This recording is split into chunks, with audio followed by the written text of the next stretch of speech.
এই পুরো মাখলুক কায়নাত সৃষ্টি করার পর আল্লাহ পাক তার রহমতকে 100 ভাগে ভাগ করলেন। কত ভাগে? আল্লাহ পাকের দয়া, রহমত, ভালোবাসাকে 100 ভাগে ভাগ করলেন। ভাগ করে এক ভাগ, মাত্র এক ভাগ আল্লাহ পাক পুরো মহাবিশ্বে ছড়িয়ে দিলেন। বলেন সুবহানাল্লাহ। বাকি 99 ভাগ রহমত আল্লাহ পাক তার কাছে রাখলেন। এই এক ভাগ ভালোবাসার কারণেই এই যে সন্তান কান্না করলে মায়ের বুক ফেটে যায়, সন্তান অসুস্থ হলে বাবার বুক ফেটে যায়, যেই বাবা সহজে চোখের পানি কাউকে দেখায় না, সেই বাবা জায়নামাজে দাঁড়িয়ে চোখের পানি ছাড়তে থাকে। এই এক ভাগ রহমতের কারণে আমরা দেখি যে রাস্তার কুকুর পর্যন্ত তার বাচ্চাকে চাটে, আদর করে, মহব্বত করে। এই এক ভাগ রহমতের কারণে আমরা আমাদের স্ত্রীদেরকে মহব্বত করি, স্ত্রীকে সুখে রাখার জন্য জীবনটা পর্যন্ত বিলিয়ে দেয়। সকাল থেকে রাত পর্যন্ত কোনো কোনো ক্ষেত্রে হারাম পথে যেতেও দ্বিধা করি না, স্ত্রী সন্তান সুখে থাক এই আশায়, তাই না ভাই? এই এক ভাগ রহমতের কারণে গাভী দেখবেন, গাভী তার বাচ্চাকে প্রসবের পর চাটে, গাটা চেটে পরিষ্কার করে দেয়। এই এক ভাগ রহমতে পুরো কায়নাত টিকে আছে। আর নবী সাল্লাল্লাহু আলাইহি ওয়াসাল্লাম বলছেন বাকি 99% রহমত আল্লাহ পাক তার কাছে রেখেছেন। এই রহমত এবং ভালোবাসা দিয়ে আল্লাহ পাক কিয়ামতের মাঠে মানুষকে মাফ করবে ইনশাআল্লাহ। তার মানে বলেন আল্লাহু আকবার। তার মানে আমরা আশা করতে পারি ইনশাআল্লাহ তাআলা আমরা আল্লাহর জান্নাত পাবো ইনশাআল্লাহ। পাবো কি না? শুধু একটা কাজ যদি উম্মত করতে পারে জান্নাত পাবে। বলে দেব কোনটা? অনেক কাজই আছে কিন্তু স্পেশাল একটা কাজ, একটা। আল্লাহ রাব্বুল আলামিন মেরাজের রাতে তার নবীকে উঠিয়ে নিয়েছিলেন, উঠিয়ে নিয়ে কাছে নিয়ে আসছেন, একদম কাছে, আর যে আরশের কাছাকাছি। নবী সাল্লাল্লাহু আলাইহি ওয়াসাল্লাম বলছেন ওই সময় তার উপর 3টা স্পেশাল ওহী করা হয়েছে। কয়টা? 3টা। একটা হচ্ছে 50 ওয়াক্ত নামাজ। কত ওয়াক্ত? এটা কমতে কমতে কমতে কত ওয়াক্ত হয়েছে? 5। 5কেও কমানোর জন্য কোন নবী বলছিলেন? মুসা আলাইহিস সালাম বলছেন 5ও পারবে না, কমাই নিয়ে আসেন। 5ও যে পারবে না, মুসা আলাইহিস সালাম কেমন করে জানলেন? তার উম্মত 2 ওয়াক্ত নামাজ পড়ে। কয় ওয়াক্ত নামাজ ফরজ ছিল? ওই 2 ওয়াক্ত তার আদায় করতে পারে নাই। এই অভিজ্ঞতা থেকে তিনি বলেছেন যে আপনার উম্মত 5 ওয়াক্ত পারবে না। সত্যি না মিথ্যা কথাটা? আসলেই কি উম্মত 5 ওয়াক্ত নামাজ পড়তে পারছে? আচ্ছা, যাই হোক, আল্লাহ পাক আমাদেরকে পড়ার তৌফিক দান করুন। রাসূলুল্লাহ সাল্লাল্লাহু আলাইহি ওয়াসাল্লাম যা যা থেকে নিষেধ করেছেন চুপচাপ ছেড়ে দাও। এখন রাসূল যা দিয়েছেন এবং যা থেকে নিষেধ করেছেন এটা আমরা পাচ্ছি হাদিসের মধ্যে। কোথায়? হাদিসে, অর্থাৎ কোরআন এবং হাদিসকে মিলেই হলো ইসলাম। আর এই ইসলামকে আল্লাহ পাক বলছেন আল্লাহর কাছে একমাত্র গ্রহণযোগ্য দিন বা কমপ্লিট কোড অফ লাইফ, জীবন ব্যবস্থা। আল্লাহ পাক আরও বলছেন এই ইসলাম ছাড়া অন্য কোনো দিন আল্লাহর কাছে গ্রহণযোগ্য নয়। কেউ যদি ইসলাম ছাড়া অন্য কোনো দিন তালাশ করে কশ্চিনকালেও তার কাছে কোনো আমল কবুল করা হবে না। আল্লাহ পাক এটাও বলছেন সূরা মাঈদার 3 নম্বর আয়াতে গিয়ে যে কোরআন এবং সুন্নাহ কেন্দ্রিক এই ইসলাম হচ্ছে একটা পরিপূর্ণ দিন যেখানে সংযোজন বা বিয়োজনের কোনো সুযোগ নাই। এখন আল্লাহ পাকের কথা যদি সত্য হয় তাহলে আমরা যে বিশ্বে বসবাস করছি এই বিশ্বেরও প্রতিটা বিষয়কে কোরআন সুন্নাহ দিয়ে ব্যাখ্যা করা যাবে কিনা? এই বিশ্বে আমরা দেখছি জালেমদের উত্থান, মজলুমদের আর্তনাদ, এটা কোরআন সুন্নাহে আছে কিনা? তাহলে এই বিশ্বে আমরা দেখছি আল্লাহ রাব্বুল আলামিনের যে বিধান, লা ইলাহা ইল্লাল্লাহ এর যে ভিতরের একটা অর্থ যে আল্লাহ পাকের বিধান ছাড়া কোনো বিধান চলবে না, অথচ আমরা বিশ্বে দেখছি যে আল্লাহর বিধানকে পাশ কাটিয়ে মানুষের রচিত বিধান দিয়ে বিশ্ব চালাচ্ছে। এই সমস্যার সমাধান কোরআনে আছে কি নাই? আমরা এখনকার বিশ্বে যে দেখছি আল্লাহ পাকের হালাল অর্থনীতি বাদ দিয়ে আমরা সুদভিত্তিক অর্থনৈতিক সিস্টেম গ্রহণ করেছি, এর সমাধান কোরআন এবং সুন্নাহে আছে কি নাই? আমরা এখনকার সমাজে দেখছি যে মুসলিমদের মধ্যে বিভক্তি দেখা দিচ্ছে, যদিও বা তাদের ঐক্যবদ্ধ থাকা উচিত, ভালোবাসার ঘাটতি দেখা যাচ্ছে। তাহলে এই সমস্যার সমাধান কোরআন সুন্নাহে আছে কি নাই? আমরা এখন দেখি চলমান বিশ্বে কিয়ামতের আলামতগুলো একটা একটা করে আবির্ভূত হচ্ছে। যত দিন যাচ্ছে সমাজের মধ্যে ফিতনা ফাসাদ বাড়ছে। তাহলে এই সমস্যাগুলোর সমাধান কোরআন সুন্নাহে আছে কি নাই? আমরা এখন দেখছি পরিবারগুলোর মধ্যে পারিবারিক ভাঙন বেশি হচ্ছে, সামাজিক মূল্যবোধের অবক্ষয় ঘটছে, যুব সমাজের মধ্যে মাদকের ব্যাপক প্রচার ঘটছে, মেয়েদের মধ্যে বেপরদামি ছড়িয়ে পড়ছে, নামাজি ব্যক্তির সংখ্যা কমছে, নারায়ে তাকবীর আল্লাহু আকবার বলার লোক পাওয়া যাচ্ছে, কিন্তু নামাজ পড়ার জন্য 5 ওয়াক্ত নামাজে মসজিদে লোক পাওয়া যাচ্ছে না। আমরা দেখছি কোরআন পুড়িয়ে দিলে মানুষের আত্মসম্মানে লাগছে ঠিকই, কিন্তু সেই কোরআন তার বাসায় পড়ে আছে, তেলাওয়াত করার ফুরসত মিলছে না। এই সমস্যাগুলোর সমাধান কোরআন শুনে আছে কি নেই? তাহলে এখন আজকের যে দিবস, এই যে ভালোবাসা নিয়ে এত কথা হচ্ছে, তাহলে প্রকৃত ভালোবাসা কি আর কথিত ভালোবাসা কি? নিঃস্বার্থ ভালোবাসা কাকে বলে আর জেনার স্বার্থের ভালোবাসা কাকে বলে? এই বিষয়গুলোর ব্যাখ্যা কোরআন সুন্নাহয় থাকবে কি না? আল্লাহ পাক কোরআনে বলছেন, আমি আল কোরআনে প্রতিটা বিষয়কে ব্যাখ্যা করেছি। আমরা দেখছি ওয়ার্ল্ডের মধ্যে একটা মুভমেন্ট ছড়িয়ে পড়ছে যার নাম জায়নিস্ট মুভমেন্ট। এই মুভমেন্টের ব্যাখ্যা কোরআন সুন্নাহয় থাকবে কিনা? তাহলে আমরা দেখছি মুসলিম বিশ্বের মধ্যে প্রায় প্রতিটা মুসলিম কান্ট্রিতেই মুসলিমরা আজকে নির্যাতিত। তাহলে এর সমাধান কি কোরআন সুন্নাহয় আছে কি নাই? এখন আপনি যদি চিন্তা করেন যে কোরআন এবং সুন্নাহ জীবনের একটা অংশের হেদায়েত দেয়, তাহলে আমি বলবো আপনাকে আবারও কালিমা শাহাদা সাক্ষ্য দিয়ে মুসলিম হতে হবে। আমার কথা মনে হয় বুঝতে পারছেন না? যদি কোনো মানুষ মনে করে যে কোরআন সুন্নায় শুধু আংশিক সমাধান আছে, সামগ্রিক বিষয়ের সমাধান নাই, জীবনের প্রতিটা বিষয়ের সমাধান কোরআন সুন্নায় নাই, কারো আকীদা যদি এমন হয়, তাহলে তাকে আবারও আশহাদু আল্লা ইলাহা ইল্লাল্লাহ ওয়া আশহাদু আন্না মুহাম্মাদান আবদুহু ওয়া রাসূলুহু এই সাক্ষ্য দিয়ে মুসলিম হতে হবে।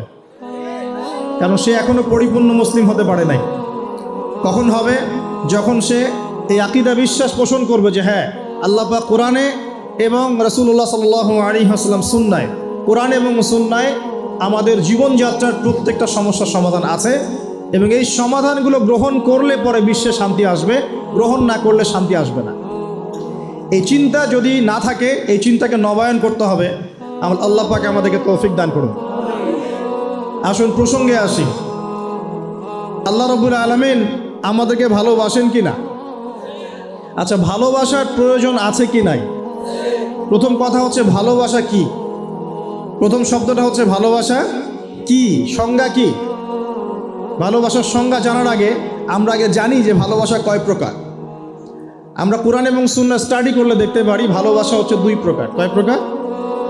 একটা হচ্ছে নিঃস্বার্থ ভালোবাসা, একটা হচ্ছে স্বার্থকেন্দ্রিক ভালোবাসা। একটা হলো নিঃস্বার্থ ভালোবাসা, একটা হলো কি স্বার্থকেন্দ্রিক ভালোবাসা। আল্লাহ রাব্বুল আলামিন ভালোবাসা সৃষ্টি করলেন কখন? আগে সেখানে আসা। আল্লাহ রাব্বুল আলামিন শুরুতে একা ছিলেন। কয়জন ছিলেন? তাহলে কি এখন তিনি দুইজন? আল্লাহ রাব্বুল আলামিন ছিলেন একা। মনে রাখবেন, কোনো সৃষ্টি একা থাকতে পারে না। আল্লাহ রাব্বুল আলামিন স্রষ্টা, তিনি একা থাকতে পারেন। আল্লাহ রাব্বুল আলামিন একা ছিলেন, আজও একা। যখন কিছুই থাকবে না, আল্লাহ পাক একাই থাকবেন ইনশাআল্লাহ। আল্লাহ পাক সূরা হাদীদের মধ্যে বলছেন, হুয়াল আউয়ালু ওয়াল আখির, আল্লাহ পাক প্রথম, ওয়াল আখির আল্লাহ পাক শেষ, ওয়া যাহির আল্লাহ পাক প্রকাশ্য, ওয়াল বাতিন আল্লাহ পাক গোপন, ওয়া হুয়া বিকুল্লি শাইইন আলিম, আল্লাহ পাক প্রত্যেকটা বিষয় সম্পর্কে সম্যক জ্ঞানী। তাহলে এই আয়াত থেকে বুঝতে পারছি যখন কিছুই ছিল না আল্লাহ পাক ছিলেন, আবার যখন কিছুই থাকবে না কে থাকবেন? এমনটা আল্লাহ সূরা আর রহমানে বলেছেন, কুল্লু মান আলাইহা, বলেন কুল্লু মান আলাইহা, সব কিছু কি হবে? ফানা হয়ে যাবে। ফানা মানে একদম ধ্বংস হয়ে যাবে। ওয়ায়াবকা ওয়াজহু রাব্বিকা যুল জালালি ওয়াল ইকরাম, কি বাকি থাকবে? আল্লাহ রাব্বুল আলামিনের সত্তা বাকি থাকবে। এখন আসুন, এবার আল্লাহ পাক কি করলেন? আল্লাহ রাব্বুল আলামিন সর্বপ্রথম আরশে আজিম সৃষ্টি করেছেন। কি সৃষ্টি করেছেন? আরশে আজিম। এবং আরশটা ছিল পানির উপরে। সূরা হুদের মধ্যে আল্লাহ বলেছেন, কানা আরশুহু আলাল মা, আল্লাহ পাকের আরশটা ছিল পানির উপরে। এখন কোথায় আছে তাহলে? এখনো পানির উপরেই আছে। কোথায় আছে? আচ্ছা, কুরসি এবং আরশের মাঝখানে একটা মহাসাগর আছে। কি আছে? এই মহাসাগরের গভীরতা হচ্ছে 500 বছরের পথ। কত বছর? আমরা এখন বিশ্বাস করব না, কারণ নাসা এখন আবিষ্কার করে নাই, তাই না ভাই? নাসার নাম তো শুনেছেন। নাসা এখনকার বিশ্বের খোদা হয়ে গেছে, নাউজুবিল্লাহ। ও যা বলে মানুষ তাই বিশ্বাস করে। ও যদি বলে মঙ্গল গ্রহে পানি আছে, বিশ্ববাসী বলবে হ্যাঁ পানি আছে। ও যদি বলে মঙ্গল গ্রহে পানি নাই, বিশ্ববাসী বলবে হ্যাঁ মঙ্গল গ্রহে কোনো পানি নাই। ও যদি বলে যে অনেক দূরের কোনো গ্রহের মধ্যে এলিয়েন আছে, বিশ্ববাসী বলবে হ্যাঁ এলিয়েন আছে, এলিয়েন আছে। কিন্তু আল্লাহ পাক যদি বলেন যে আল্লাহ পাক মহাবিশ্বের মধ্যে মালাইকা সৃষ্টি করেছেন, বিশ্ববাসী বিশ্বাস করে না যে ফেরেশতা বলে কিছু আছে। আমি কি বুঝাতে পারছি? এটা হচ্ছে শিক্ষা কেন্দ্রিক শিরক। শিক্ষা এবং জ্ঞান কেন্দ্রিক শিরকের মধ্যে আমরা লিপ্ত হয়েছে। এখন বিজ্ঞানকে কোনো কোনো ক্ষেত্রে আমরা ইলাহের আসনে বসিয়েছি। বিজ্ঞান যা বলে তাই চোখ বন্ধ করে বিশ্বাস করে, আর বিজ্ঞান যা বলে না মানুষ বিশ্বাস করে না। আল্লাহ পাকের কথা বিজ্ঞানের অনুকূলে হোক আর প্রতিকূলে হোক মানুষ দেখতে চায় না। যেমন একটা এক্সাম্পল দিচ্ছি, যদি যদি এখনই সায়েন্স বলে যে আগামী 10 বছরের মধ্যে বিশ্বে বিভিন্ন জায়গায় বড় বড় সিরিজ ভূমিকম্প হতে পারে, 99% মানুষ বিশ্বাস করা শুরু করবে না? কিন্তু নবী সাল্লাল্লাহু আলাইহি ওয়াসাল্লাম বলছেন বাইনা ইয়াদাই সাআ, কিয়ামতের আগে আগে আসবে মুতানুন শাদীদ, মহামারী। কিয়ামতের আগে কি আসবে? মহামারী। মুতানুন শাদীদ মানে বড় মহামারী, লম্বা বড় মহামারী, কঠিন মহামারী, শাদীদ। ওয়া বা'দাহু, এবং মহামারীর পরে আসবে সানাওয়াতুজ জালাজিল, ভূমিকম্পের বছরগুলো। ভূমিকম্পের বছর নয়, ভূমিকম্পের বছরগুলো। মানুষ বিশ্বাস করবে না। মানুষ 80% মানুষই বিশ্বাস করবে না। খালি মুসলিমরা বিশ্বাস করতে পারে, অন্যরা বিশ্বাস করবে না। কিন্তু সায়েন্স যদি বলে আগামী 10, 20, 30 বছরের মধ্যে বিশ্বজুড়ে ভূমিকম্পের সিরিজ হবে, মানুষ বিশ্বাস করবে। তার মানে আমরা আমাদের বিশ্বাসের ক্ষেত্রে একটা শিরক করছি। শিক্ষা এবং জ্ঞানতাত্ত্বিক ক্ষেত্রে আমরা একটা শিরক করছি। আমরা কোনো কোনো ক্ষেত্রে সায়েন্সকে ইলাহের আসনে বসিয়েছি, এটা শিরক হচ্ছে, এটা একটা শিরক হচ্ছে। আসুন, আল্লাহ রাব্বুল আলামিন আরশ সৃষ্টি করার পরে সৃষ্টি করেছেন কলম। কি সৃষ্টি করেছেন? কলম। আল্লাহ পাক বলেছেন কলমকে উকতুব, তুমি লিখো। কলম বলেছে মাযা আকতুব, আমি কি লিখব? আল্লাহ বলেছেন কিয়ামত পর্যন্ত যা হবে সব লিখে ফেলো। লাউহে মাহফুজের মধ্যে আল্লাহ পাক এই কলমের দ্বারা কিয়ামত পর্যন্ত যা হবে সব লিখে ফেলেছেন। তো প্রিয় যুবক ভাই, চাকরি নিয়ে এত হতাশায় পড়ার কোনো কারণ নাই। রিজিকের সন্ধানে এত হতাশায় পড়ার কোনো কারণ নাই। রিজিক যা আছে তাই পাবেন, আপনার রিজিক লেখা হয়ে গেছে। এরপরে সাউন্ড কমান, টানকম থেকে। এরপরে মানুষ যখন মায়ের গর্ভে ছিল, বয়স ছিল 4 মাস 10 দিন। কতদিন? 4 মাস 10 দিন। আল্লাহর পক্ষ থেকে ফেরেশতা রূহ নিয়ে এসেছেন। ফেরেশতা বলে কি কিছু আছে? বিশ্বাস করেন? কিন্তু ফেরেশতা তো চোখে দেখা যায় না, তাহলে কেন বিশ্বাস করেন? যখন মুসলিমরা কোনো কিছু না দেখে বিশ্বাস করা শুরু করেছে, তখন এই বিশ্বাসটার একটা নাম দিয়েছে পশ্চিমারা। এই বিশ্বাসটার একটা নাম দিয়েছে পশ্চিমারা। এই বিশ্বাসটার নাম কি জানেন? এই বিশ্বাসটার নাম তারা দিয়েছে ধর্মান্ধতা। কি দিয়েছে? শব্দটা শোনেন নাই? ক্লাসিক্যাল সেকুলার পত্রিকাগুলোর মধ্যে দেখেন না ধর্মান্ধতা শব্দটা? মানে কি? এর মানে কি? মানে আপনি ফেরেশতা তো দেখেন না, বিশ্বাস করেন কেন? তার মানে আপনি অন্ধ, তার মানে আপনি ধর্মান্ধ। বুঝতে পারছেন?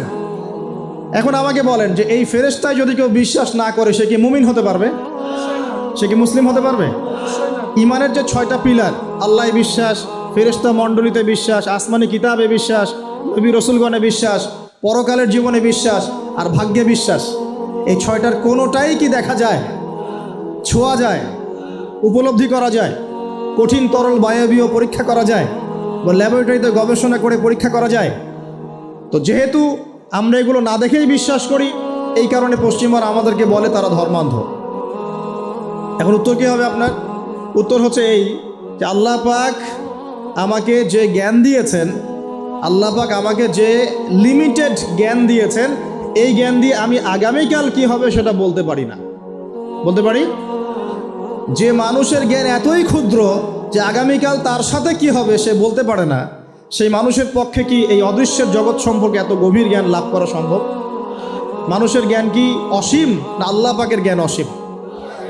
এখন সেই অসীম সত্তার পক্ষ থেকে যখন কোনো ওহী আসে, কোনো তথ্য সংবাদ আসে, তাহলে আমি কি সেই জ্ঞানকে পেনিট্রেট করতে পারবো?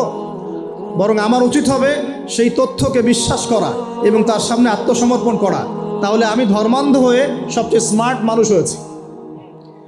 যারা আল্লাহ পাকের ওহীতে বিশ্বাস করে সে হচ্ছে সবচেয়ে স্মার্ট মানুষ। কারণ আল্লাহ পাকের ওহীর সব জ্ঞান তো আমি ভেদ করে যেতে পারবো না, কারণ আমি তো আগামীকাল কি হবে তাই জানি না। আগামীকাল কি হবে তাই যে জানে না, সে কিভাবে পরকালের জীবনকে ব্যাখ্যা করবে? কিয়ামতের মাঠে কে কোথায় দাঁড়াবে, কার হাসর কোথায় হবে, কে জান্নাতে যাবে, কে জাহান্নামে যাবে, আমি কি বলতে পারবো? কার সাথে কোন ফেরেশতা আছে, কার সাথে কি আকৃতির শয়তান আছে, শয়তান তাকে কিভাবে ওয়াসওয়াসা দেয়, কবরে কি আযাব হয়, আত্মা কাকে বলে, স্বপ্নে মানুষ কেন দেখে হাসে কাঁদে, স্বপ্ন কিভাবে সত্যি হয়, এরকম অনেক প্রশ্ন আছে গায়েবের। এগুলোকে আমরা ব্যাখ্যা করতে পারবো? অতএব গায়েবে বিশ্বাস না করলে কেউ মুমিন হতে পারে না।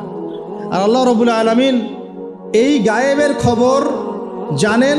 এই গায়েবের খবর থেকে আল্লাহ আমাদেরকে যতটুকু তথ্য দিয়েছেন এতটুকু আমরা জানি, এর বেশি আমরা জানি। আচ্ছা, মায়ের গর্ভে যখন সন্তান, তখন ফেরেশতা লিখে দিচ্ছেন এক, তার হায়াত কতটুকু হবে, ব্যাস লেখা হয়ে গেছে। লেখা হয়ে গেছে মানে যা হায়াত, যা অপচয় করেছেন তো করেছেনই। এখন সারা জীবন যদি মাথাটা ঠুকরে ঠুকরে কাঁদেন, তাও ওই অপচয়কৃত দিনগুলো ফিরে আসবে না। শিক্ষা নেবেন না এখান থেকে? 30 বছর চলে গেছে মানে 30 বছর আল্লাহর নাফরমানি করেছেন, সারা জীবন মাথা ঠুকরে কাঁদলেও ওই 30 বছর ফিরে আসবে না। আসবে যুবক ভাই? অতএব কি করা উচিত? ফিরে আসা উচিত নাকি এভাবেই চলতে থাকবে? লিখা হয়ে গেছে, বাড়বেও না কমবেও না। 2, রিজিক কি কি পাবেন, আপনার রিজিক সব লিখা হয়ে গেছে। এখন আপনারা কি রিজিকটাকে হালাল পথে চাচ্ছেন না হারাম পথে? যদি হালাল পথে চান ওই অ্যামাউন্ট অফ রিজিকই পাবেন, যদি হারাম পথে চান ওই রিজিকই পাবেন, এর বাইরে যাবে না। রিজিক যাবে, যাহলে সবর করেন, আল্লাহ পাক হালাল পথেই রিজিক দিবে ইনশাআল্লাহ তাআলা। রিজিক বৃদ্ধির জন্য কিছু আমল আছে, তার মধ্যে শ্রেষ্ঠ আমল হচ্ছে নামাজ, এর সাথে চাশতের নামাজ পড়া। চাশত মানে সালাতুদ দুহা, এর আগে ইশরাকের নামাজ আছে। রিজিক বৃদ্ধির জন্য আত্মীয়তার সম্পর্ক বজায় রাখতে হয়, আত্মীয়তার সম্পর্ক বজায় রাখলে রিজিক প্রশস্ত হবে। বেশি বেশি যে আল্লাহর জিকির করে এবং কোরআন তেলাওয়াত করে তার রিজিক বাড়ে আলহামদুলিল্লাহ, এবং যে আল্লাহর রাস্তায় খরচ করে তার রিজিক বাড়ে। এই রিজিক বাড়ার কিছু পলিসি আছে। সবচেয়ে শ্রেষ্ঠটা হচ্ছে নামাজ, আল্লাহর জিকির তেলাওয়াত, এরপর আমলের মধ্যে আত্মীয়তার সম্পর্ক বজায় রাখা। নবীজি বলছেন কেউ যদি চায় যে তার রিজিকটা লম্বা হোক, হায়াতটা লম্বা হোক, সে যেন আত্মীয়তার সম্পর্ক বজায় রাখে। আত্মীয়তার সম্পর্ক এখন আস্তে আস্তে নষ্ট হয়ে যাচ্ছে না? খেয়াল করে দেখেন, আত্মীয়তার সম্পর্ক আপনি বজায় রাখবেন। মনে রাখবেন, আমি বারবার একটা কথা বলেছি আপনাদের ওয়াজ মাহফিলে, যে পৃথিবীতে যে কাজই করবেন আল্লাহর সন্তুষ্টির জন্য করবেন।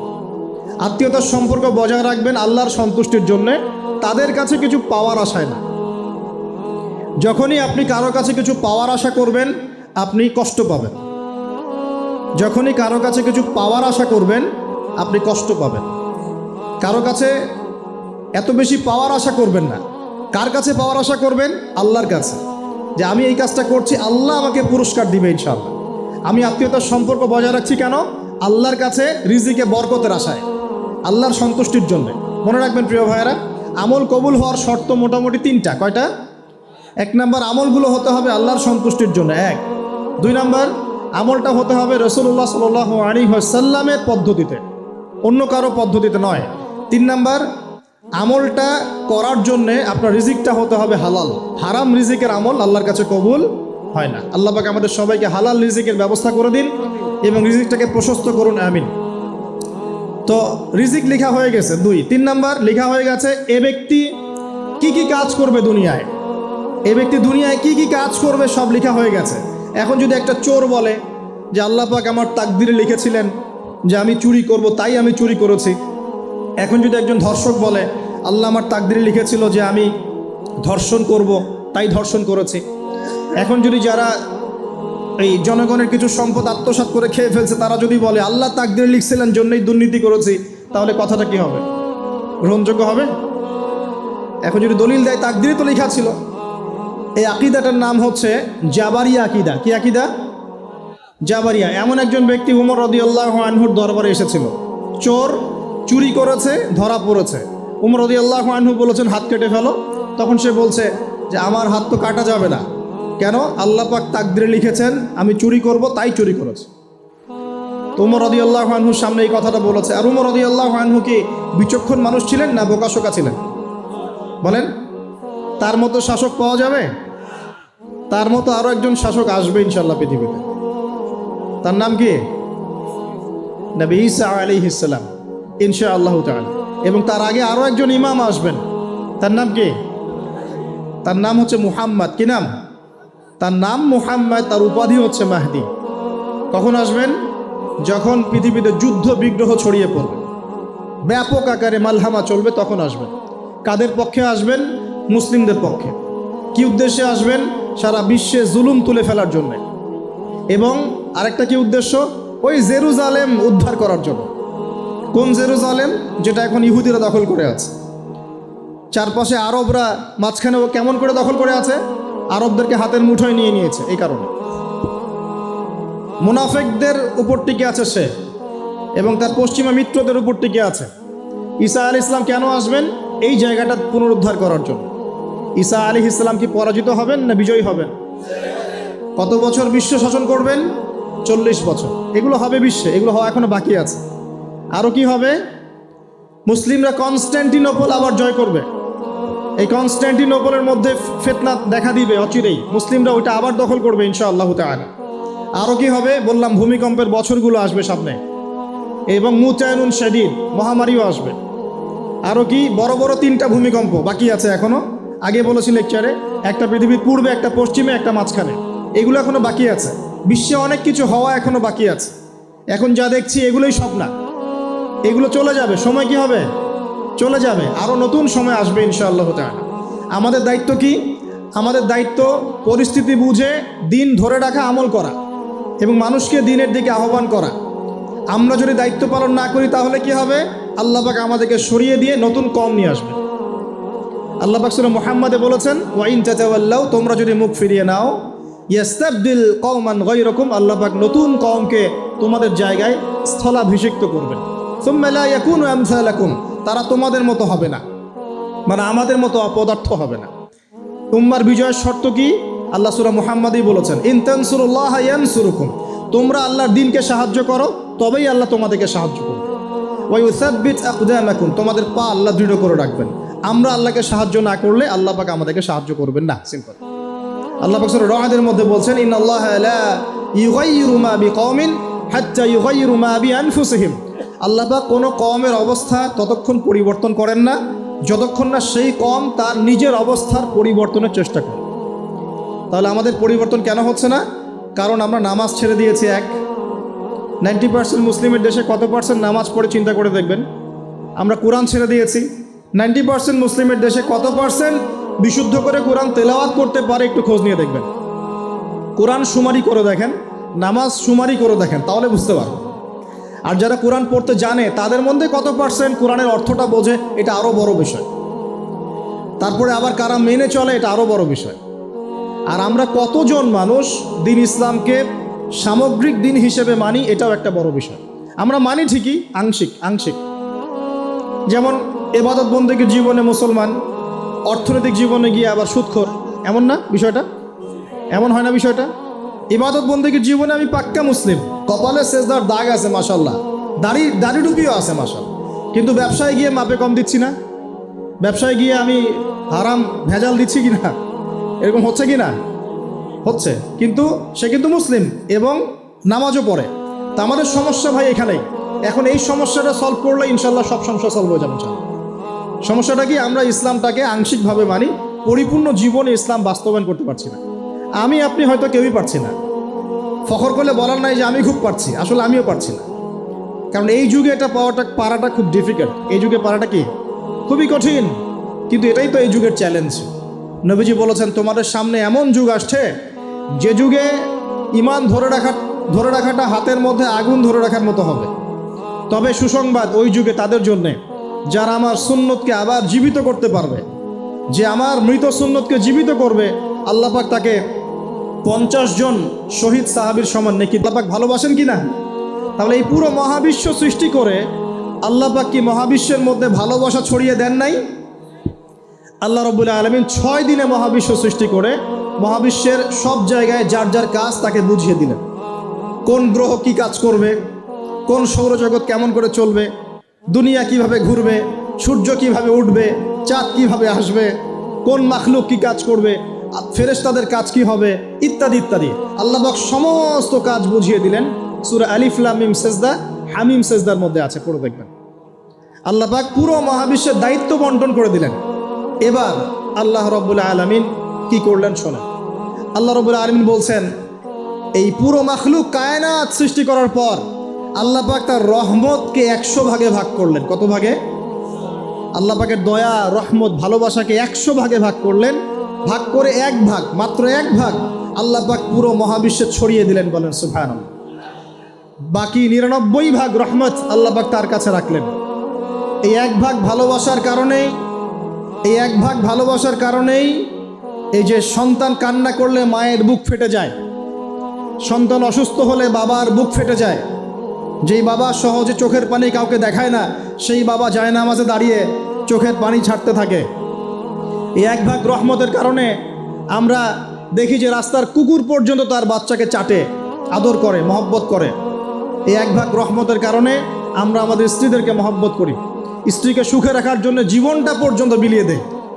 সকাল থেকে রাত পর্যন্ত কোনো কোনো ক্ষেত্রে হারাম পথে যেতেও দ্বিধা করি না, স্ত্রী সন্তান সুখে থাক এই আশায়, তাই না ভাই?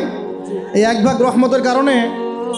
রহমতের কারণে গাভী দেখবেন, গাভী তার বাচ্চাকে প্রসবের পর চাটে, গাটা চেটে পরিষ্কার করে দেয়। এই এক ভাগ রহমতে পুরো কায়নাত টিকে আছে। আর নবী সাল্লাল্লাহু আলাইহি ওয়াসাল্লাম বলছেন, বাকি 99% রহমত আল্লাহ পাক তার কাছে রেখেছেন। এই রহমত এবং ভালোবাসা দিয়ে আল্লাহ পাক কিয়ামতের মাঠে মানুষকে মাফ করবে ইনশাআল্লাহ। তার মানে বলেন আল্লাহু আকবার। তার মানে আমরা আশা করতে পারি ইনশাআল্লাহু তাআলা আমরা আল্লাহর জান্নাত পাবো ইনশাআল্লাহ। পাবো কি না? শুধু একটা কাজ যদি উম্মত করতে পারে জান্নাত পাবে। বলে দিব কোনটা? অনেক কাজই আছে, কিন্তু স্পেশাল একটা কাজ, একটা। আল্লাহ রাব্বুল আলামিন মেরাজের রাতে তার নবীকে উঠিয়ে নিয়েছিলেন, উঠিয়ে নিয়ে কাছে নিয়ে আসছেন, একদম কাছে, আর যে আরশের কাছাকাছি। নবী সাল্লাল্লাহু আলাইহি ওয়াসাল্লাম বলছেন, ওই সময় তার উপর 3টা স্পেশাল ওহী করা হয়েছে। কয়টা? 3টা। একটা হচ্ছে 50 ওয়াক্ত নামাজ। কত ওয়াক্ত? এটা কমতে কমতে কমতে কত ওয়াক্ত হয়েছে? 5। 5কেও কমানোর জন্য কোন নবী বলছিলেন? মুসা আলাইহিস সালাম বলছেন 5ও পারবে না, কমায় নিয়ে আসেন। 5ও যে পারবে না, মুসা আলাইহিস সালাম কেমন করে জানলেন? তার উম্মত 2 ওয়াক্ত নামাজ ফরজ। কয় ওয়াক্ত নামাজ ফরজ ছিল? ওই 2 ওয়াক্ত তার আদায় করতে পারে নাই। এই অভিজ্ঞতা থেকে তিনি বলেছেন যে আপনার উম্মত 5 ওয়াক্ত পারবে না। সত্যি না মিথ্যা কথাটা? আসলেই কি উম্মত 5 ওয়াক্ত নামাজ পড়তে পারছে? আচ্ছা, যাই হোক, আল্লাহ পাক আমাদেরকে পড়ার তৌফিক দান করুন। দ্বিতীয় ওহী হচ্ছে সূরা বাকারার শেষের 3টা আয়াত। কয় আয়াত? সূরা বাকারার শেষের 3 আয়াত ওহী করেছেন কে? আল্লাহ রাব্বুল আলামিন।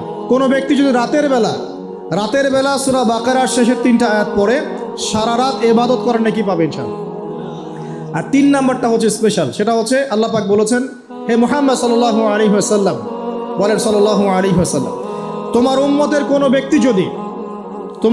কোনো ব্যক্তি যদি আসমান জমিনের সমান গোনা নিয়ে আমার সামনে দাঁড়ায়, আসমান জমিন সমান গোনা নিয়ে আমার সামনে দাঁড়ায়, কিন্তু আমার সাথে শিরকের পাপ নাই, আমার সাথে কোনো শিরকের পাপ করে নাই, ইনশাআল্লাহ আমি আল্লাহ তার সামনে আসমান জমিন সমান ক্ষমা নিয়ে হাজির হব ইনশাআল্লাহ। তার মানে আমরা যদি ইনশাআল্লাহ তাআলা শিরকের পাপ থেকে দূরে থাকতে পারি, ইনশাআল্লাহ আশা করা যায় আমরা আল্লাহর সন্তুষ্টি পাবো ইনশাআল্লাহ। এরপর আল্লাহ রাব্বুল আলামিন কি করলেন? আল্লাহ রাব্বুল আলামিন পুরো মহাবিশ্ব সৃষ্টি করে সব দায়িত্ব ভাগ করে দিলেন। ভাগ করে দেওয়ার পরে আল্লাহ পাক জান্নাত জাহান্নাম সৃষ্টি করেছেন কি না? আচ্ছা, জান্নাত এবং জাহান্নাম কার কার জন্য সৃষ্টি করেছেন বলেন? জিন আর মানুষ। আচ্ছা, এখন জান্নাতের চেয়ে কি শান্তির কোনো জায়গা আছে? আচ্ছা, এই জান্নাত কার জন্য সৃষ্টি করেছেন? জিন আর মানুষ। আচ্ছা, তাহলে আল্লাহ পাক মানব জাতিকে ভালোবাসেন কিনা? ভালোবাসেন কিনা? আপনি যখন কাউকে ভালোবাসবেন, তাকে সবচেয়ে সুন্দর গিফট দিতে চাইবেন কিনা? তার জন্য সবচেয়ে ভালোটা কিনতে চাইবেন কিনা? আল্লাহ পাক জান্নাত তৈরি করেছেন কাদের জন্যে? আমাদের জন্য। তার মানে আল্লাহ পাক আমাদেরকে ভালোবাসেন কিনা? অবশ্যই বাসেন। আল্লাহ রাব্বুল আলামিন জাহান্নামও তো সৃষ্টি করেছেন। এখন যদি বলি যে তাহলে আল্লাহ পাক কি আমাদেরকে ভালোবাসেন না, জাহান্নামে কিভাবে দিবেন? উত্তরটা কি হবে তাহলে? উত্তর হচ্ছে এই যে যদি আল্লাহ না করুক কোনো ব্যক্তি জাহান্নামে যায়, তাহলে বুঝতে হবে সেই ব্যক্তি জাহান্নামে যাওয়ার যোগ্য ছিল বলেই জাহান্নামে গিয়েছে। কথা কি বুঝতে পারছেন? আর যদি কোনো ব্যক্তি জান্নাতে যায়, তাহলে বুঝতে হবে সেই ব্যক্তির উপর আল্লাহ পাক দয়া করেছেন বলেই সে জান্নাতে গিয়েছে। মানুষ তার আমল দিয়ে জান্নাতে যেতে পারবে না, আল্লাহর দয়া অনুগ্রহ দিয়ে জান্নাতে যাবে ইনশাআল্লাহ তাআলা। আল্লাহ পাক আমাদের সবাইকে সেই দয়া অর্জন করার তৌফিক দান করুন। সামনে রহমত পাওয়ার একটা সুবর্ণ সুযোগ আসছে, সেটা হলো রমজান মাস। কি মাস?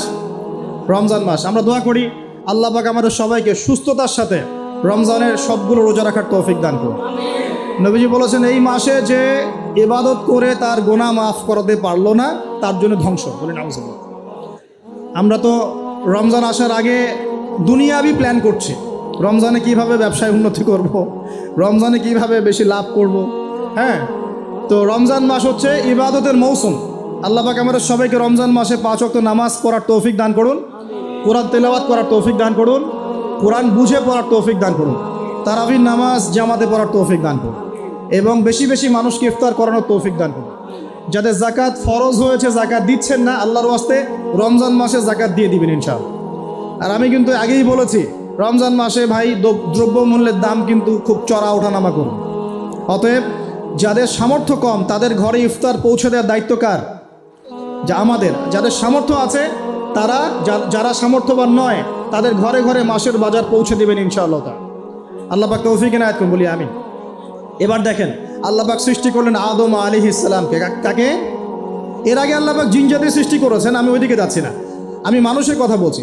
আদম আলাইহিস সালামকে আল্লাহ পাক কেমন করে সৃষ্টি করেছেন? আল্লাহ পাক সূরা সাদের মধ্যে বলেছেন যে খলাকতু বিয়াদাই, খলাকতু বিয়াদাই, আমি আদমকে আমার হাত দিয়ে সৃষ্টি করেছি। কি দিয়ে? হাত দিয়ে। এটা কি ভালোবাসার বহিঃপ্রকাশ নয়? আল্লাহ পাক কি আমাদেরকে ভালোবাসেন না? ভালোবাসেন। আচ্ছা, এই দুনিয়াতে যত কিছু আছে, এই দুনিয়ার আকাশ বাতাস নদী নালা পানি অক্সিজেন সব কিছু কার জন্য সৃষ্টি করা হয়েছে? গরু ছাগলদের জন্য, মানুষের জন্য? মূল দায়িত্ব কার? মূল অধিকার কার? মানুষের নয় কি? তাহলে এই পুরো বিষয়গুলোকে আল্লাহ পাকের ভালোবাসার বহিঃপ্রকাশ নয়? হ্যাঁ। আচ্ছা, এবার আসেন, আল্লাহ পাক আদম আলাইহিস সালামকে সৃষ্টি করে সমস্ত নাম শিক্ষা দিয়েছেন। এই যে নাম শিখানো মানে জ্ঞান শিখানো, এই জ্ঞান শিখানোটা কি আল্লাহর দয়া ভালোবাসা নিদর্শন নয়? একটু ধরাই দিচ্ছি আপনাদেরকে। এবার সামনে আসেন, আল্লাহ পাক ফেরেশতাদের সামনে তাকে উপস্থাপন করলেন, করে বললেন সব ফেরেশতা তোমরা যারা আছো সেজদা করো আদমকে। এই যে আমাদের পিতাকে সম্মানিত করা হচ্ছে, এটা কি ভালোবাসার বহিঃপ্রকাশ নয়? এবার আমাদের পিতাকে সম্মানিত করা হলো, ইবলিস সেজদা করলো না, সে কিয়াস করলো, বাতিল কিয়াস যুক্তি দিল আমি তার চেয়ে শ্রেষ্ঠ ইত্যাদি। আল্লাহ পাক ইবলিসকে অভিশপ্ত করলেন, আমাদের পিতা তাকে জান্নাতে রাখলেন। এই যে জান্নাতে রাখলেন, এটা কি আল্লাহ পাকের ভালোবাসা নয়? এবার আল্লাহ পাক আদম আলাইহিস সালামের পাঁজর থেকে সৃষ্টি করলেন তার স্ত্রী হাওয়া আলাইহিস সালামকে। ওই যে শুরুতে বলেছি স্রষ্টা একা থাকতে পারলেও সৃষ্টি কি পারবে? এই জন্য আদম আলাইহিস সালামের পাঁজর থেকে তার স্ত্রীকে সৃষ্টি করা হয়েছে, উভয়ের মাঝখানে ভালোবাসা দিয়ে দেওয়া হয়েছে। বলে সুবহানাল্লাহ। এই জেনা ভালোবাসা নিদর্শন নয়, বিয়ে শাদী হচ্ছে ভালোবাসার নিদর্শন। আল্লাহ পাক বলেছেন সূরা রুমের মধ্যে, ওয়াজআলা বাইনাহুমা মাওয়াজ্জাতা ওয়া রাহমা, আমি আল্লাহ স্বামী স্ত্রীর মধ্যে ভালোবাসা এবং হৃদ্যতা সৃষ্টি করে দিয়েছি। বলেন সুবহানাল্লাহ। তার মানে এই হারাম সম্পর্ক যেটা দেখছেন এটা হলো একটা জেনার পথ। আর যখন আমরা হালালভাবে বিয়ে শাদী করবেন, আপনারা করবেন, তখন দেখবেন আল্লাহ পাকের পক্ষ থেকে ভালোবাসা সৃষ্টি হয়ে যাবে ইনশাআল্লাহ। অতএব ওয়াদা করতে পারি তো আল্লাহর কাছে যে নিজের চরিত্রকে পবিত্র রাখবো ইনশাআল্লাহ, হারাম কোনো সম্পর্কে যাব না ইনশাআল্লাহ, কোনো সহি প্রেমেও যাব না ইনশাআল্লাহ। এটা সহি প্রেম আবার কি জিনিস? দিনী ভাই দিনী বোনের মধ্যে এখন প্রেম চলে, এগুলো হয় না মাঝে মাঝে? এগুলোও বন্ধ, এগুলো বন্ধ করতে হবে। হালাল উপার্জনের সোর্স হয়ে গেলেই, হালাল উপার্জনের সোর্স হয়ে গেলেই দিনদার মেয়ে দেখে বিয়ে করে ফেলবেন ইনশাআল্লাহ তাআলা। অন্য কোনো পথে যাবেন না, কোনো হারাম পথে যাবেন না। ওয়াদা করেন ইনশাআল্লাহ? রাজি আছেন তো ইনশাআল্লাহ? আল্লাহ কবুল করুন, আমিন। আর বিয়ের সময় অবশ্যই দিনদারিতা দেখবেন, অন্য কিছু না, অন্য কিছু পরে, দিনদারিতা আগে। দিনদারিতা আছে, নামাজ পড়ে, পর্দা করে, মাশাআল্লাহ সব দিক ঠিক আছে, তারপরে দেখবেন আপনি অন্য কিছু, তার আগে নয়। কথা ঠিক আছে? একইভাবে মেয়েদের ক্ষেত্রেও, যে আগে দেখবেন না ছেলে কত বড় চাকরি করে, ছেলের কত বড় বাড়ি আছে, গাড়ি আছে, এটা পরে। আগে দেখবেন ছেলে নামাজি কিনা, সুন্নত আছে কিনা, ইসলামের জন্য তার সফট কর্নার আছে কিনা, ইসলাম প্র্যাকটিস করে কিনা, এগুলো আগে দেখবেন। এগুলো না দেখলে কি হবে জানেন? বিয়ের 1 বছর 2 বছর পরেই বুঝতে পারবেন দুনিয়াটা জাহান্নাম হয়ে গেছে। নাউজুবিল্লাহ।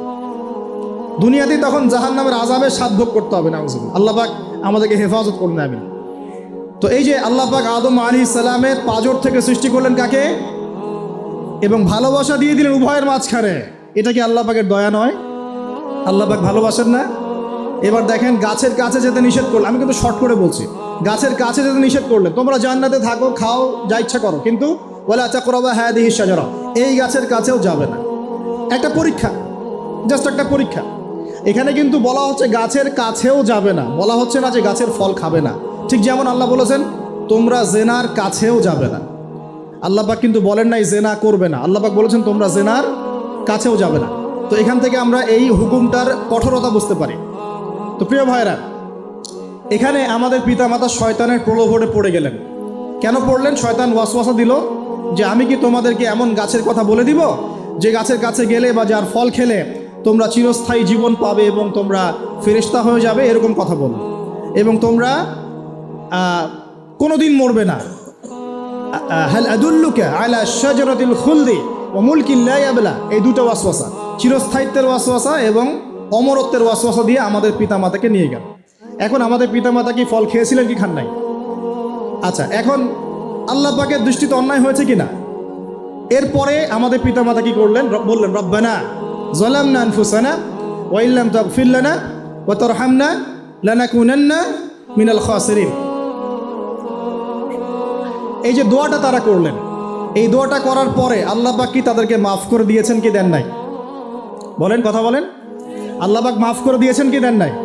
এই যে অন্যায় করার পরেও আল্লাহ যে ক্ষমা করে দেন, মানে গুনাহ করার পরেও যে আদম সন্তানকে আল্লাহ পাক মাফ করে দেন, এটা কি আল্লাহ পাকের রহমত, দয়া কি নয়? আচ্ছা, এটা আল্লাহ পাকের নিদর্শন ছিল ভালোবাসার। এরপর আল্লাহ পাক দুনিয়াতে পাঠিয়ে দিলেন, কারণ এটা পরীক্ষা, দুনিয়াটা পরীক্ষার জায়গা, পরীক্ষা দিচ্ছি আমরা এখানে। এখন পরীক্ষার ক্ষেত্রে কি আল্লাহ পাক আমাদেরকে একা ছেড়ে দিয়েছেন? আল্লাহ পাক কি আমাদেরকে একা ছেড়ে দিয়েছেন? না, আল্লাহ পাক দুনিয়াতে পাঠিয়ে আমাদেরকে গাইডলাইন দিয়েছেন কি না, কিভাবে চলতে হবে, কি করা যাবে কি করা যাবে না, কিভাবে চলবো কিভাবে চলবো না। আল্লাহ পাক কি ওহী নাজিল করেছেন কিনা? এই ওহী নাজিল করাটা কি আল্লাহ পাকের রহমত কিনা, আল্লাহ পাকের দয়া কিনা, ভালোবাসা কিনা? আল্লাহ পাক কি একা ছেড়ে দিয়েছেন না নবী রসুল পাঠিয়েছেন? এই যে নবী রসুলদেরকে পাঠিয়েছেন, এই নবী রসুলগণ কি আল্লাহর পক্ষ থেকে রহমত কিনা? বলেন। না হলে আমরা কি করতাম? দুনিয়াতে কেমন করে চলতাম, কিভাবে পথ খুঁজে পাইতাম, কেমন করে ইবাদত করতাম, আমরা কি জানতে পারতাম? আল্লাহ পাক রহম করে, ভালোবেসে, দয়া করে নবী রসুল পাঠিয়েছেন, আসমানি কিতাব পাঠিয়েছেন, বলেন সুবহানাল্লাহ। এখন এই নবীদের সিলসিলায় আল্লাহ পাক যে সর্বশেষ নবী মুহাম্মদ সাল্লাল্লাহু আলাইহি ওয়াসাল্লামকে পাঠিয়েছেন, এইটা দয়া কিনা? এটা আল্লাহ পাকের দয়া নয়? আল্লাহ পাকের রহমত নয়? আল্লাহ পাক কি বলেন নাই যে তিনি হচ্ছেন রাহমাতুল লিল আলামিন, তিনি পুরো বিশ্ব জগতের রহমত নয় কি? আচ্ছা, এখন আমাদেরকে যে আল্লাহ পাক নবী মুহাম্মদ সাল্লাল্লাহু আলাইহি ওয়াসাল্লামের উম্মত বানালেন, এটা কি আরো বড় রহমত কিনা? বলেন তো। জান্নাতে যাবে 120 কাতার মানুষ। কত কাতার? 120 কাতার মানুষ ইন টোটাল জান্নাতে যাবে। তার মধ্যে উম্মতে মুহাম্মাদের কত কাতার জানেন? 80 কাতার। কত কাতার? বলেন সুবহানাল্লাহ। তাহলে এটা কি আল্লাহ পাকের দয়া নয়? আল্লাহ আমাদেরকে ভালোবাসেন না? আচ্ছা, আল্লাহ পাক যে আমাদের কাছে তাওরাত, জাবুর, ইনজিল না পাঠিয়ে আল কোরআনের মতো কিতাব পাঠিয়েছেন, যে কিতাবে সমস্ত সমাধান আছে, এটা আল্লাহ পাকের রহমত, দয়া নয়, ভালোবাসা নয়? আচ্ছা, এখন আল্লাহ পাক দুনিয়াতে চলার জন্য আমাদেরকে জীবন দিয়েছেন, হায়াত দিয়েছেন, সুস্থতা দিয়েছেন, পরিবার দিয়েছেন, আমাদের ব্যবসা বাণিজ্য দিয়েছেন, আমাদের স্ত্রী সন্তান দিয়েছেন, আমাদেরকে চলাফেরা করার ক্ষমতা দিয়েছেন। একটা চোখ নষ্ট হয়ে গেলে বুঝতে পারে মানুষ যে কত কষ্ট হচ্ছে, একটা পা না থাকলে বুঝতে পারে কত কষ্ট হচ্ছে। এই করোনার সময় যারা শ্বাস নিতে পারে নাই, তাদের কত কষ্ট হয়েছে। সুস্থ আছি, সুন্দর আছি, পরিবার আছে, আল্লাহ রিজিক দিচ্ছেন, 3 বেলা খাওয়াচ্ছেন, কাপড় দিচ্ছেন, শিক্ষার ব্যবস্থা করছেন, ইবাদত করার সুযোগ দিচ্ছেন, গুনাহ করলেও আবার মাফ করে দিচ্ছেন। এই সব কিছুকে আল্লাহ পাকের ভালোবাসা নয়? এই ভালোবাসাগুলো কি নিঃস্বার্থ ভালোবাসা না স্বার্থ ভিত্তিক ভালোবাসা? এই আল্লাহ পাকের কোনো স্বার্থ আছে? আল্লাহ পাক আমাদের কাছে কিছু চান, রিজিক চান, টাকা পয়সা চান? আল্লাহ পাকের যদি ইবাদত করে আমরা ছেড়ে দেই, আল্লাহর কোনো ক্ষতি হবে? আমরা ইবাদত করে ভাসিয়ে ফেললাম, আল্লাহর কোনো লাভ আছে? আল্লাহ পাকের শক্তি কি আরো বেড়ে যাবে না কমবে? নাকি যেমন আছে তেমনই থাকবে? আল্লাহ রাব্বুল আলামিনের শান শওকত কি আরো বেড়ে যাবে, নাকি আল্লাহ পাকের শান শওকত কমে যাবে? আল্লাহ রাব্বুল আলামিন যেমন, আল্লাহ পাক তেমনই থাকবেন, তাই নয় কি? আল্লাহ পাকের যে বিশাল খাজানা আছে, আমরা যদি ইবাদত করে ভাসিয়ে ফেলি, খাজানা কি বেড়ে যাবে? আমরা যদি সবাই ইবাদত করা ছেড়ে দেই, খাজানা কমে যাবে? আল্লাহ পাকের কোনো স্বার্থ আছে আমাদের ভালোবাসার? কোনো স্বার্থ নাই। তাহলে আল্লাহ পাক এই পুরো বিশ্বজগৎ সৃষ্টি করেছেন নিঃস্বার্থভাবে, তার স্বার্থ ছাড়া এত অসংখ্য নেয়ামতে আমাদেরকে ভর্তি করে রেখেছেন আমাদের স্বার্থে, তার কোনো স্বার্থ নাই। কোনো স্বার্থ আছে? এই পরীক্ষায় পাশ করলে আমরা আবার জান্নাতে যাব ইনশাল্লাহ। ওই জান্নাতে যাওয়ার পরে কি আমাদের স্বার্থ থাকবে না আল্লাহ পাকের স্বার্থ থাকবে? সুবহানাল্লাহ। এই এতটুকু যদি বুঝতে পারি, আল্লাহ পাক একমাত্র সত্তা যিনি আমাদেরকে প্রকৃত অর্থে ভালোবাসেন। বাকি যত কিছু আছে আমাদের চারপাশে, এই ভালোবাসাগুলোর পিছনে একটা একটা স্বার্থ থাকে। কথা বুঝতে পারছেন না? মনে সন্তানকে অনেক ভালোবাসেন, বুঝলাম, পিতামাতা, কিন্তু এই সন্তান যদি আপনার মনের মতো করে না চলে, একসময় কিন্তু আপনিও সন্তানের উপর রুষ্ট হবেন না? স্ত্রীর জন্য এত কিছু করছেন, দেখবেন কোনো একদিন আপনি করতে পারলেন না, দেখবেন সেদিনই আপনাকে একদম ধুয়ে রেখে দিল। এমন হয় কি না? তা আমাদের ভালোবাসাগুলোর পিছনে কোনো স্বার্থ থাকে।